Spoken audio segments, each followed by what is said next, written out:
오늘 말씀을 나눌 때 단순히 설교라고 하기는 어렵습니다. 그러나 설교의 방식으로 하고자 합니다.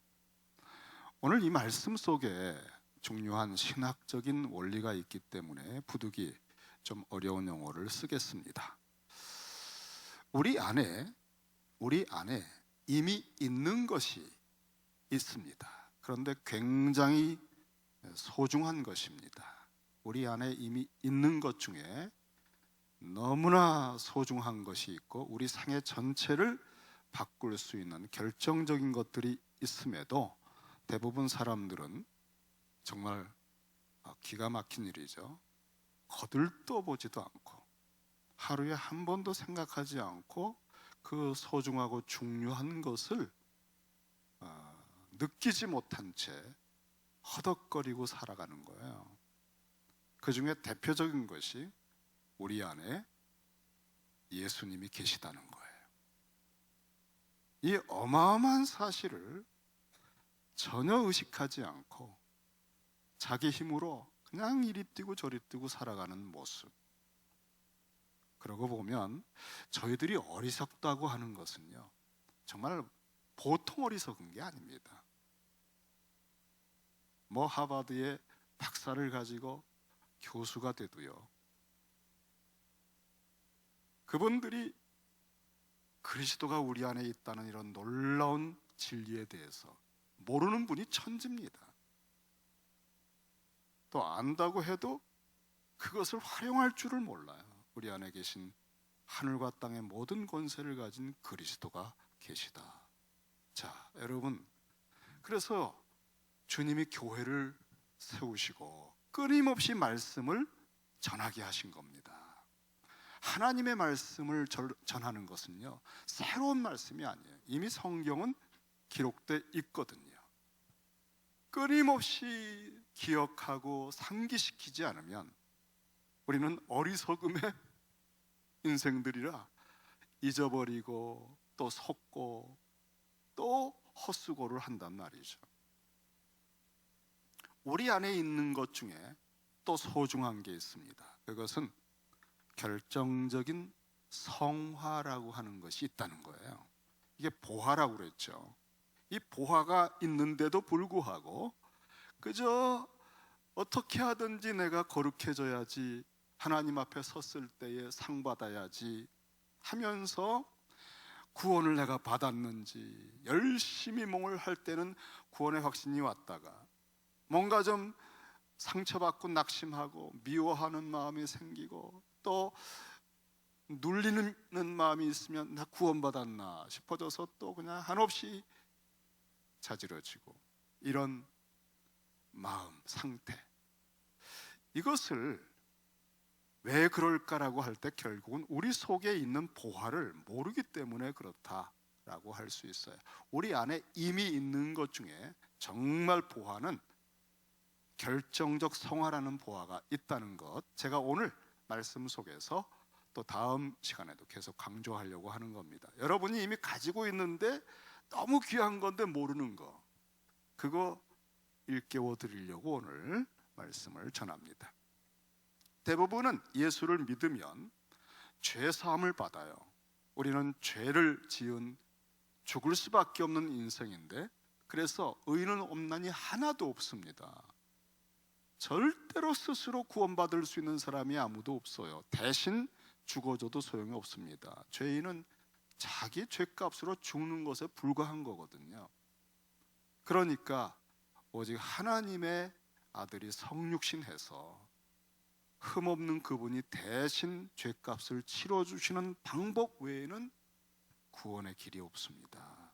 우리 주님이 우리 죄를 씻어주시고, 그리고 당신의 의로운 삶의 그 옷을 입혀주셔서 우리가 하나님 앞에, 그 거룩하신 하나님 앞에 감히 의롭다라고 칭해졌다는 거죠. 칭의.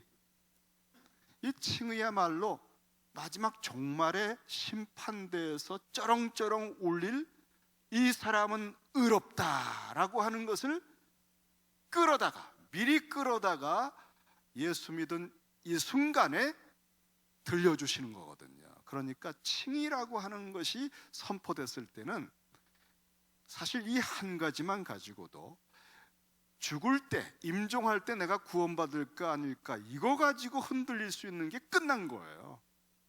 왜냐하면 마지막 종말의 심판대에서 그 거룩하신 하나님이 이 사람은 의롭다라고 선포하는 것을 지금 들은 거거든요. 그래서 칭의 하나만 가지고도 내가 이미 구원받은 사람으로 확신을 가지고 평생을 달려갈 수 있습니다. 그런데 칭의라고 하는 것을 가지고 있으면서도 불구하고 이것이 사실은 우리가 잘 느껴지지 않잖아요. 내가 얼마나 의롭다고 하셨는지, 정말 정죄함이 없다 하는 선포, 이런 것들은 교리요 지식인데 내 속에는 여전히 죄가 막 드글거리고 있고, 여전히 시험을 겪으면 그냥 끌려다니고 있는 내 현실을 보면서 내가 정말 구원받았나 하는 것이 흔들리는 거예요. 이때 이 진리가 확고하지 않으면 마귀가 와서 속삭입니다. 봐라, 너 아니다. 너는 많은 걸 행해야 한다. 이래서 이제 정말 헛수고를 많이 하는 거죠. 이렇게 칭의라고 하는 것만 가지고도 우리가 든든한데 이건 법적인 것이기 때문에 실제적인 체감을 가지고 우리 속에서 역사하는 부분도 있다는 것을 가르쳐 주는 것이 결정적 성화입니다.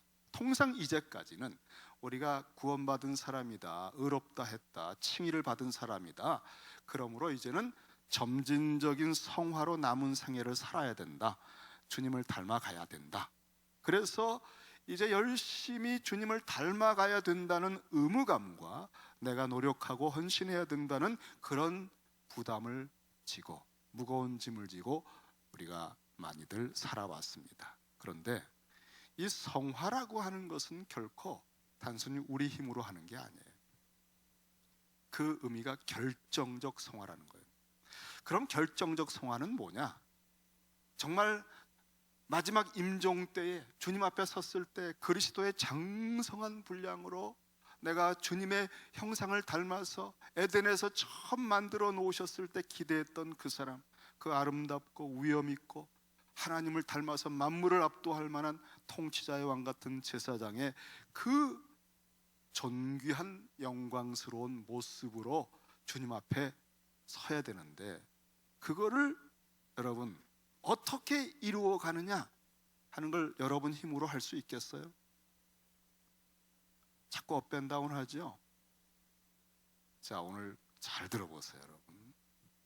저는 여러분이 정말 무슨 성령의 기름 부음이 임하고 막 쩌릿쩌릿하고 전기 같은 게 오고 뭐 말씀 듣다가 탁 쓰러지고 그런 거 없어도 오늘 여러분이 아주 중요한 인생의 변화를 체험할 수 있는 메시지를 나누려고 합니다. 잘 듣기만 하면 돼요. 그런데 문제는 성령님이 여러분 속에서 이거를 깨우쳐 주시는 건 이제 정말 은혜입니다. 오직 그거 하나 기도하고 있으시면 돼요. 우리가 칭의를 받고 구원을 받았습니다. 이제 성화의 여정을 달려갑니다. 그리스도의 장성함까지 이르러야 되는데 굉장히 무거운 짐입니다. 야, 이걸 어떻게 이룰까? 그래서 하다가 낙심하고 또 이렇게 정말 쓰러질 때가 많은데, 그래서 어떤 분들은 미혹을 받아서 행위구원론 쪽으로 가요. 열심히 해라, 열심히 해라, 더 열심히 해라, 선행도 많이 하고 그래야 이 구원의 성화의 열매가 있어서 도착할 수 있다. 이래가지고 또 그 길로 얼마나 나름대로 열심히 하는지 몰라요, 정말. 자, 여러분, 그런데요, 이 순수한 은혜의 복음을 행위구원론 쪽으로 바꾸는 것에 대해서 바울이 참을 수 없는 것 중에 하나가 그거거든요. 다메섹에서 보여주신 그 은혜, 그리스도의 십자가의 충족성, 십자가와 부활로 다 치루신 그리스도의 영광을 부족하게 여기고 자기가 뭘 보태려고 하는 이 짓을 하는 사람들의 행위구원론으로 교회들을 이 거짓 교사들이 와서 흔들 때 그가 어느 정도로 분노했는 줄 아세요? 다른 복음은 없나니, 갈라디아서입니다. 어떤 사람들이 너희를 교란하여 그리스도의 복음을 변하게 하려 함이라. 그러나 우리나 사도들인 우리나 혹은 하늘로부터 온 천사라도 우리가 너희에게 전한 복음 외에 다른 복음, 여기서 말하는 다른 복음은 행위구원론이에요. 다른 복음을 전하면 저주를 받을지어다. 여기에는요 무슨 인간적인 어떤 긍휼, 토론 이런 게 없어요. 그냥 저주를 받을지어다. 이걸 한 번으로 말하지 않고요 한 번 더 말해요. 우리가 전에 말하였거니와 내가 지금 다시 말하노니 만일 누구든지 너희가 받은 것 외에 다른 복음을 전하면 저주를 받을지어다. 예수 그리스도가 십자가와 부활로 이루신 것은 사람이 티끌도 보탤 수 없는, 왜냐하면 어떤 사람도 모두 자기 죄 때문에 영원한 진노와 저주를 받고 죽을 수밖에 없는 존재들이거든요. 오직 하나님의 아들이 성육신 해서만 점과 흠이 없는 그분이 우리 죄를 짊어지고 과거 현재 미래 모든 죄를 다 치루었다는 이것 외에 뭘 보태려고 하는 것은 하나님이 하신 모든 일에 대해서 뱀이, 사단이 거짓말을 섞어 놓는 거예요. 이것은 하나님의 영광을 완전히 먹칠하는 그런 것이기 때문에 이 바울은 저주를 선포합니다.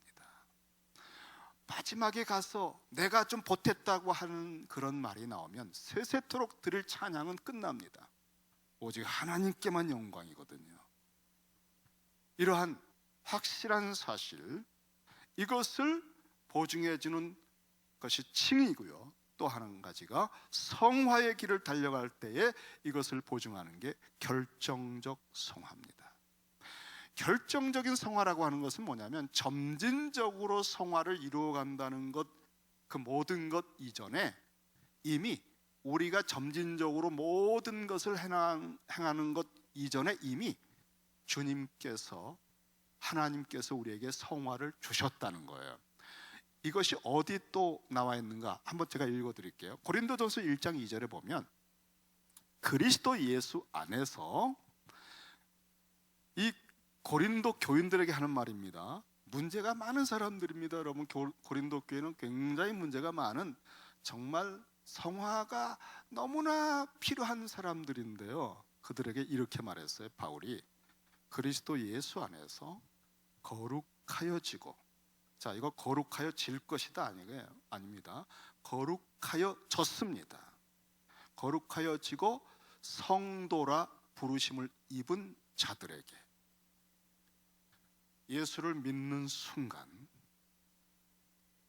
모든 사람은요 칭의와 함께 결정적 성화를 받는 겁니다. 그 순간 거룩해지는 거예요. 그래서 성도라고 부르는 거예요. 성도가 되어가는 게 아닙니다, 여러분. 성도가 된 겁니다. 거룩해졌어요. 시제가 과거에 완료된 것입니다. 이게 결정적 성화라고 하는 건데 대부분 사람들이 이걸 그냥 쓱쓱 읽고 지나가요. 여기에 보화가 있는데 그냥 땅을 밟고 지나가는 거예요. 보화가 담겨있는 이것을, 이 본문을 그냥 밟고서 지나가는 거예요. 이걸 캐낸 겁니다, 여러분. 예수 믿는 그 순간 우리는 그리스도 예수 안에서 그리스도와 연합되어 그리스도가 가지신 완전한 거룩함을 받았다는 겁니다. 와, 여러분 실감 안 나죠? 그래서 이런 얘기를 처음 들은 것 같은데 하는 표정으로 지금 이렇게 보고 계신 거잖아요. 그렇죠? 그리고 아무것도 느껴지지 않는다 하는 그런 얼굴로 보고 계신 거죠. 맞습니다. 여러분이 이걸 느끼기에는 아마 평생 걸릴 겁니다. 이미 받은 이 보화의 가치를 느끼고 그 보화의 깊이와 높이와 넓이만큼으로 감격하고 체감하려면 아마 평생도 모자랄 거예요. 아마 세세토록 그것을 깨달아 갈 것입니다. 그러나 이미 그리스도 안에서 이 거룩한 주님의 거룩함의 수준이 우리 속에 들어왔다는 것이 바로 점진적으로 앞으로 성화되어가는 전체의 노잣돈인 거예요. 아주 먼 길을 떠나야 되는데, 아주 험한 길을 떠나야 되는데 빈손으로 가는 사람은 그냥 출발할 때부터 긴장하고 힘들어요. 이거 어떻게 가나. 그런데 든든한 노잣돈을 가지고 있는 사람, 은행에 한 100억이 딱 들어있어요. 어느 지역을 가든 카드로 뽑을 수 있어요. 정말 용기가 있죠. 필요하면 사람도 쓸 수 있고 정말 자유하고 누굴 만나도 당당하고, 바로 이것이 결정적 성화를 가지고 점진적 성화의 삶을 살아가는 그리스도인의 모습이라는 거예요. 그러니까 굉장히 소중한 겁니다. 이 결정적 성화는 그 수준이 그리스도의 거룩함의 수준이에요. 그래서 우리 주님께서 우리의 죄를 완전히 씻어주시고 다 치루시고 당신의 의를 통째로 입혀주셨는데, 이제는 그것으로 끝나지 않고 그 거룩하신 주님 자신이 성령으로 우리 안에 들어오셨어요. 거룩한 영, 주님 자신이 우리 안에 오신 거예요. 그리고 그 아들의 영으로 하나님을 향하여 아바 아버지라 부르짖으며 살아가는 우리 속엔 이 결정적 거룩함이 가동되고 있다는 사실을 여러분이 알고 이걸 자각하고, 이제 로마서는 이 부분에 대해서 한번 딱 들어도 모르기 때문에 어떻게 하는가 하면은 이제 11절쯤 가면 이 사실을 너희 스스로에게 끊임없이 여기라 그렇게 말해요. 한번 들어서 또 잊어버리고 또 잊어버리는 인생들이기 때문에 이 어마어마한 사실을 끊임없이 묵상하며 스스로에게 내가 이런 사람이다라고 여기라라고 얘기합니다. 그래서 여기는 과정에서 그것이 자각하게 되면 정체성이 만들어져요. 그때부터 느낌이 옵니다. 여러분, 느낌이 오면요 너무너무 좋아요. 이 느낌을 가지기 시작하면요 얼굴이 화색이 돌아요. 처음에 교리를 배울 때는 그래 믿습니다, 믿음이죠. 느껴지진 않지만 믿는 거예요. 진리니까. 그런데 그 진리가 어느 순간 정서와 의지와 생각 속에 확신으로 쫙 터치가 되는 순간에 자유함이요 당당함이 쫙 피어오릅니다. 그 순간이야말로 정말 하나님도 얼마나 기뻐하실까 몰라요. 저는 그 순간이 여러분에게 올 거를 압니다. 이 사실을 전하고 반복해서 강조하고 또 여러분에게 일깨워주기 위해서 기도하는 과정들이 교회에 너무나 없기 때문에 우리는 이 어마어마한 보화를 그냥 밟고 지나가는 거예요. 자기 발밑에 이 보화가 있는데도 그냥 지나가는 거예요. 자, 오늘부터 제가 작정을 하고 여러분에게 이 보화를 이제 스스로 매만지고 느낄 수 있게 해드리려고 합니다. 이 결정적 성화를 가진 사람은 점진적 성화를 당당하고 무거운 짐이 아니라 내 멍에는 무겁지 않다 하신 주님처럼 어느 때는 안식을 하면서 성화에 매진할 수 있어요. 그냥 내가 마지막 그 구원에 이르지 못하면 어떻게 할까? 나는 나중에 실패하면 어떻게 하지? 핍박을 받아서 배도하면 어떻게 하지? 물론 그런 건 목회적으로 경고할 때가 있지만 결정적 성화를 확신하는 사람은 담대하게 핍박에 직면합니다. 주여 도우소서, 이미 다 치루신 그 은혜를 입혀 주옵소서. 두렵기도 하지만 용기가 있어서 가는 거예요. 이제 그러한 삶을 또 다른 비유 하나를 여러분에게 말씀드리고 오늘 5절 말씀까지 보겠습니다. 제가 참 그 글을 읽다가 정말 유익한 예화를 하나 발견했어요.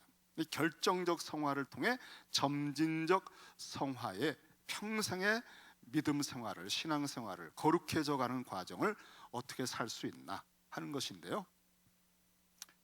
어떤 분이 그 스티브 브라운이라고 하는 분인데요. 이 브라운이 자기 딸이 있어요.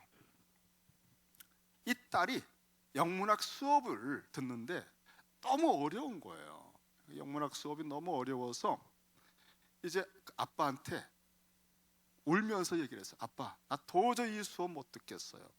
나 이 수업을 정말 계속하다가 낙제할 것 같아. 자기 동료들이 너무 쟁쟁하고 자기 실력으로는 따라갈 수가 없더라는 거예요. 그 강의나 내용이. 그래서 그냥 불안이 막 오니까 아예 F학점 맞기 전에 중간에 이 과목을 그냥 포기하고 싶은데 일단 교수한테 이걸 허락을 받고 싶은 거예요. 취소하고 싶다. 낙제할 것 같아서. 그래서 이제 자기 아버지와 함께 영어학과 학과장 담당 교수를 만났습니다. 근데 유태인 여성이었대요.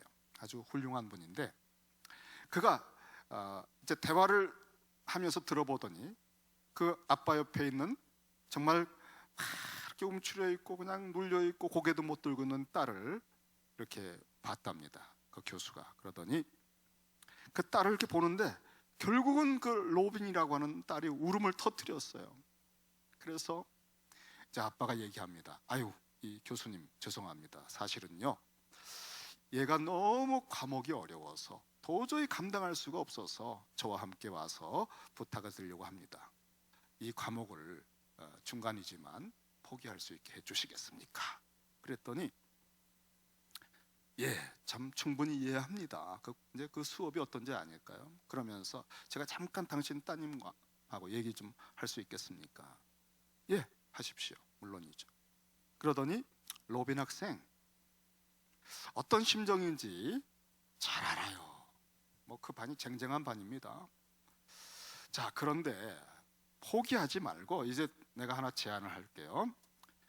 내가 시험 점수, 시험 치른 결과의 점수에 상관없이 시작부터 무조건 A 학점을 준다면 어떻게 하겠어요? 그러더라고요.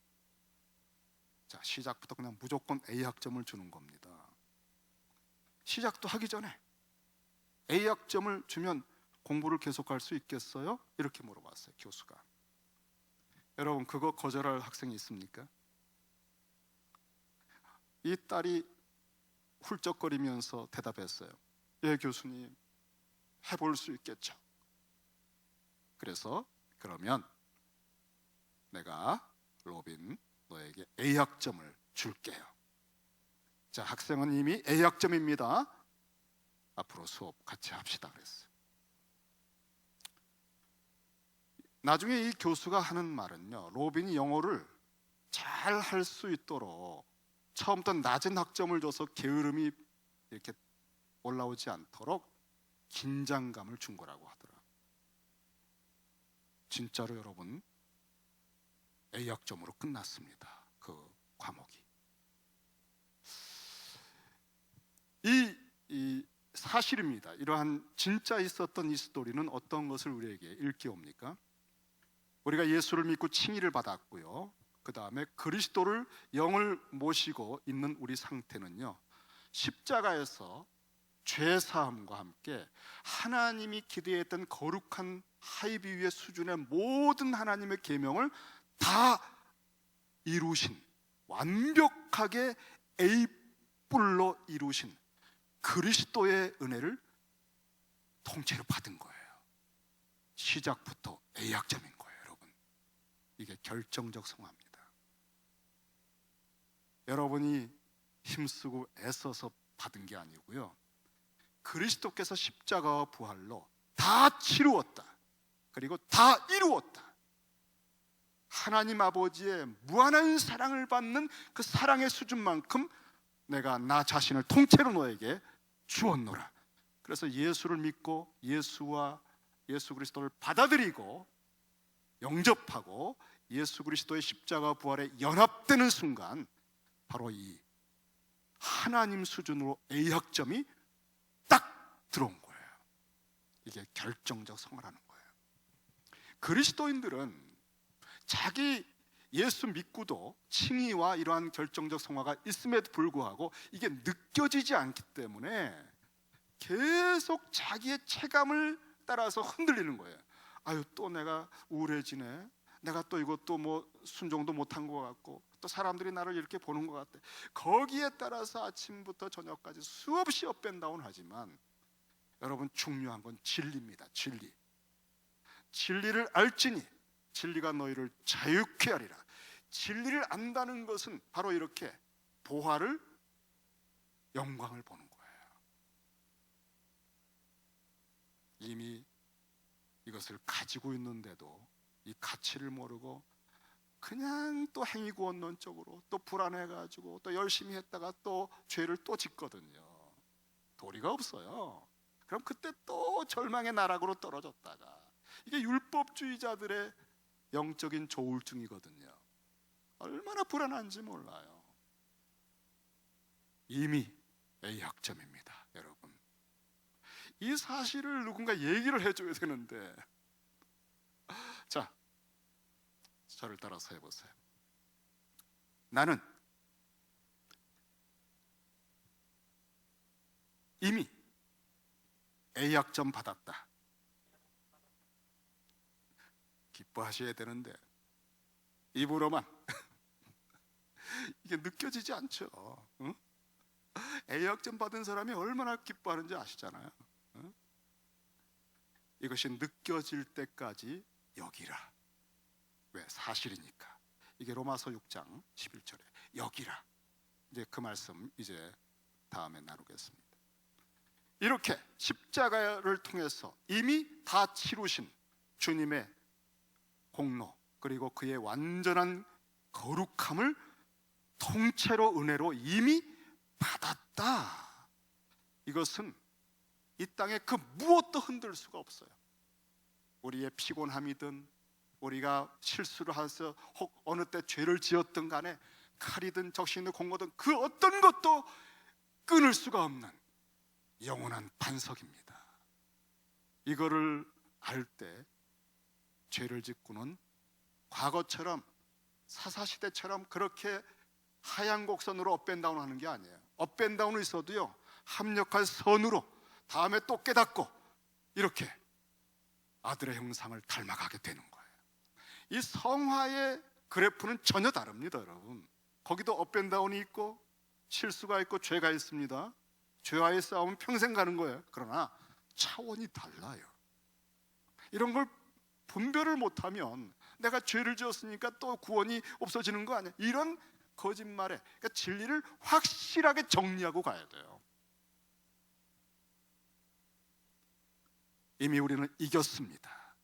다 이루신 주님 안에서 성취를 했습니다. 자, 여기까지 하고 다시 6장 1절 와야 되는데 시간이 됐습니다. 오늘 이 본문을 다루기가, 근데 우리는 보통 설교를 하면 본문을 다루지만, 본문을 다룰 때 로마서 6장에 있는 말씀은 성경에서 가장 중요한 말씀이다라고 하는 건 신학적인 검증에서 나온 거예요. 그러니까 신학적인, 제가 사실은 성경 본문을 가지고 설교를 주로 하는 목사지만 요즘에는 조금씩 이 조직신학적인, 그러니까 성경 전체 틀 속에서 그 본문을 여러분에게 좀 알려드리고 싶은 마음이 자꾸 생기는 거예요. 왜냐하면 그렇게 해야만 보이는 의미가 있거든요. 오늘 이 본문이 특별히 그런 본문이에요. 아주 묵직하고 굉장히 깊이가 있고 심지가 강력한 보물이거든요. 그래서 그냥 쓱 한 절 한 절 풀고 지나가서 사라질 본문이 아니거든요. 제가 몇 번 공을 들이고 있는 겁니다. 지금 세 번째, 이 배경에 대해서 공을 들이고 있잖아요. 신학적으로, 교리적으로 그만한 가치가 충분히 있습니다. 자, 여러분, 다음에 우리 5절 말씀까지 자꾸 읽어오시고 묵상하시. 특별히 이 어떤 부분이냐면은 죄에 대하여 죽은 우리, 이 말입니다. 죄에 대하여 죽었다는 것이 아주 중요한 결정적인 의미가 있어요. 죄를 우리가 죽었다라고 하는 게 무슨 뜻일까? 나는 이제 죄하고 상관이 없다는 건가? 내 속에 죄가 없어졌다는 것인가? 여러 가지 해석이 가능하죠. 바울은 어떤 의도로 이 말씀을 했을까요? 사실 5장까지, 로마서 5장까지 이 표현은 나온 적이 없어요. 근데 사람들이 질문을 했어요. 앞에 있는 말씀처럼 죄가 더한 곳에 은혜가 더욱 넘쳤다라고 하는 5장 20절의 말씀을 듣고는 사람들이요, 오해를 한 거예요. 그러면 죄가 넘친 곳에 은혜가 넘쳐? 그러면은 죄 또 져도 되겠네 뭐. 죄 짓고 또 회개하고 말이지. 여러분, 이것이 우리 속에 남아있는 죄성이 사단의 거짓말하고 같이 결탁을 해서 교묘하고 간교하게 또다시 과거로 끌고 가는 거예요. 출애굽을 했는데도, 이미 자유한데도, 홍해를 건넜는데도 또 애굽 생각을 하도록 누가 충동을 하는 거예요. 다 죽습니다, 여러분. 이거는 또 행위로 가려고 하는 거예요. 그때 바울은 단호하거든요. 여기서도 이 질문을 딱 예상하고 몇 사람이 했겠죠. 무슨 말을 하리요? 다른 말 절대 할 것 없다. 은혜를 더하게 하려고 죄에 거하겠다고? 2절에 얼마나 단호한지 보세요. 그럴 수 없지. 이 어감이요, 바울이 행위고론의 거짓 거사들에게 저주를 받을지어다 하는 것처럼 다시 거꾸로 간다는 건 있을 수가 없거든요. 그리스도의 완전한 구속의 그 코스에 들어선 사람에게는 그 의미를 모르기 때문에 그런 말을 해서 또 사람들을 미혹하는 거거든요. 그 말이 사람들을 미혹할 뿐 아니라 자기 자신을 미혹해서 또 죄를 가볍게 여기고 또 죄를 짓게 만들어요. 뭐 회개하면 되지 뭐. 여러분 그런 생각 가끔 하지 않아요? 죄를 짓고 유혹이 오는데 죄를 지을 것 같아요. 그때 여러분 싹 들어오는 생각이 뭐죠? 회개하지 뭐 나중에. 이게 바로 바울이 뭐라고 하는지 아세요? 그럴 수 없느니라. 절대 안 돼. 이것이 진리를 모를 때 바로 우리가 수없이 그 늪에 빠지는 거짓 말들인 거예요. 정말 바울은 로마서 8장에서 말합니다. 죄를 죽여라. 이 싸움은 죽이는 싸움이에요. 우리가 성화라고 하는 것은 죄 문제를 다루는 거거든요. 와, 이런 거 말하질 않습니다, 여러분. 이런 걸 말씀을 가르쳐 주질 않습니다. 그러니까 그냥 죄로 널브러져서 반복해서 업앤다운 악순환 속에서 사사시대를 사는 거예요. 다 제 속에는 오른 대로 이 정도면 뭐 하는 삶을 사는 겁니다. 큰일 났습니다, 여러분. 큰일 났어요. 코로나 바이러스보다 수천 배 더 위험한 환경 속에서 영적인 바이러스를 우리가 호흡하고 있는 시대입니다. 우리 자녀들도 그렇고 이 문화가 그렇고 정확하게 우리가 길을 잡아야 되겠습니다. 기도하십시다.